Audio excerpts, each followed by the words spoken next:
Have you ever felt like an actor in your own life? As if the person the world sees, the one who nods, smiles, and performs isn't quite you? You glance in the mirror, and for a split second, the face staring back feels foreign. You say, "I'm fine," when inside, something whispers, "I'm breaking." If this resonates, listen closely. You're not losing your mind, you're waking up. Franz Kafka didn't write to entertain.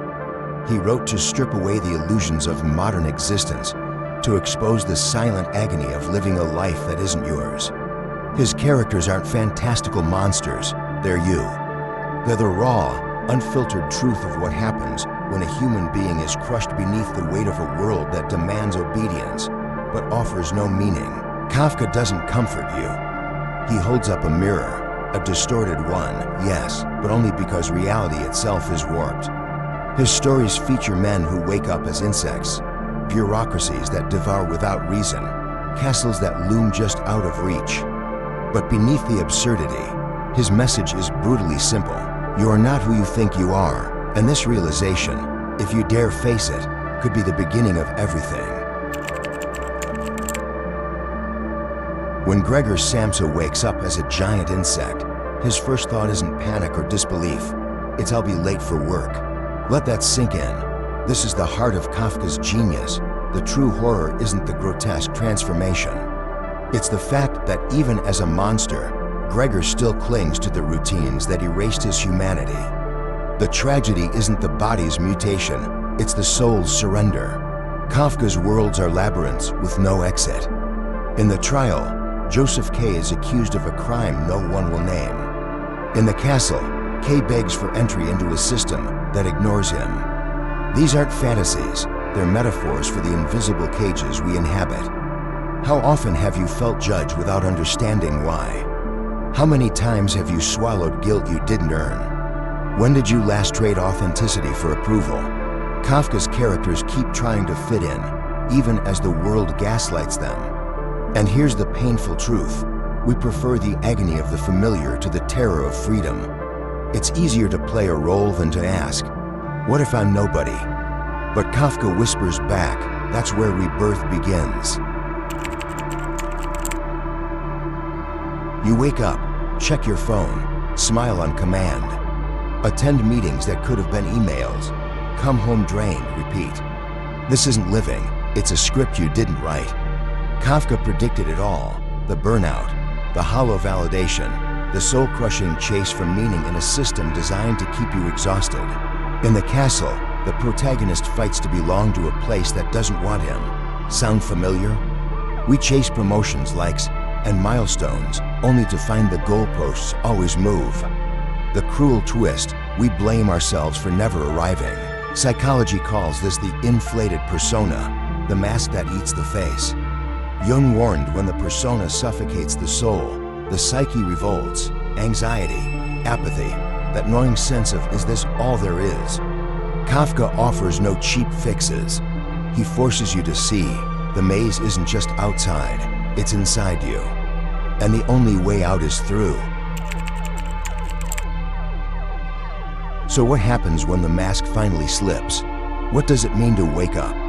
It's not a moment of clarity or enlightenment where everything clicks perfectly into place. It's messy, it's jarring. It's like the world suddenly goes from in focus to out of focus, only you don't have the luxury of adjusting the lens. But here's the kicker, waking up isn't a moment of relief. It's a plunge into discomfort, a confrontation with the self you've been avoiding. And guess what? That's where the real growth begins. It's in the chaos, the unspoken truth, the void where all those carefully crafted masks once stood. Imagine, for a moment, what would happen if you stopped pretending. No more fitting into the molds you've been cast in. No more performing the role society expects from you. It's terrifying, right? Because without that mask, what's left? Who are you? But what if, just what if, that is the point? To step into the rawness of yourself, even if it feels like you're unraveling. When you shed the persona, you open the door to something more genuine, something far more profound than a life lived in the shadows of expectations. This is the promise Kafka offers, though he never quite hands it to you wrapped in a neat bow. You must take it, gritty and unpolished, and live with the tension of being fully you in a world that demands less. Now, let's talk about the rebirth part. It doesn't happen overnight. In fact, it may never feel like a dramatic shift. Rebirth isn't about becoming someone different. It's about unlearning the things that kept you trapped in your own constructed prison. It's about letting go of the need for constant validation, the incessant need to prove that you're worthy. It's only through surrender that we can truly begin to live. Not in the way we've been told to live, not in the way the world expects us to be, but in the messy, unpredictable, and often painful way that is uniquely our own. Kafka teaches us that transformation doesn't need to be pretty. It doesn't need to be perfect. In fact, it's better when it's not. The beauty of rebirth lies in the imperfections, in the fragmented pieces of who we were before and who we are becoming now. To embrace that process is to find freedom, not from the world, but within it. And that freedom, it's more real than anything you've experienced in the comfort of conformity. What Kafka understood, and what you need to understand, is that choice is the only way out of the labyrinth. The choice to stop playing a part that isn't yours. The choice to look in the mirror and say, I am more than the role I've been assigned. This choice is radical. It requires courage. But as Kafka's stories show, it's the only choice that matters. Every other decision is a choice to remain in the prison of expectation. It's the choice that guarantees you'll remain a character in someone else's story instead of your own. So what will you choose? Will you continue to play the role the world has assigned to you? Or will you break free from the mask, daring to live authentically in a world that demands anything but? The answer, as Kafka would say, is in your hands, and no one can make that decision for you. The mask might be comfortable, but real living, that's a whole different ballgame. And once you step out of the shadows, you'll see there's nothing quite as freeing as finally being yourself. As we come to the end, remember this: the journey isn't about becoming someone else. It's about uncovering the person you already are beneath the masks, beneath the roles.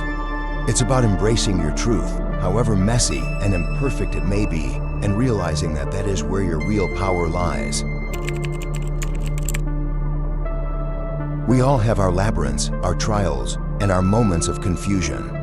But the courage to step out, to wake up, to choose authenticity, that's where transformation begins. And just like Kafka's characters, you have the power to rewrite your story. If this message spoke to you, if it resonated with your own struggles or dreams, I'd love for you to be a part of this journey. Hit that subscribe button, share your thoughts in the comments, and let's continue exploring these deep, transformative topics together. Your support means everything, and it helps this channel grow so I can bring you more content that dives into the heart of what it means to be truly alive, truly you. Thank you for watching, and remember, stay authentic, stay brave. See you in the next one.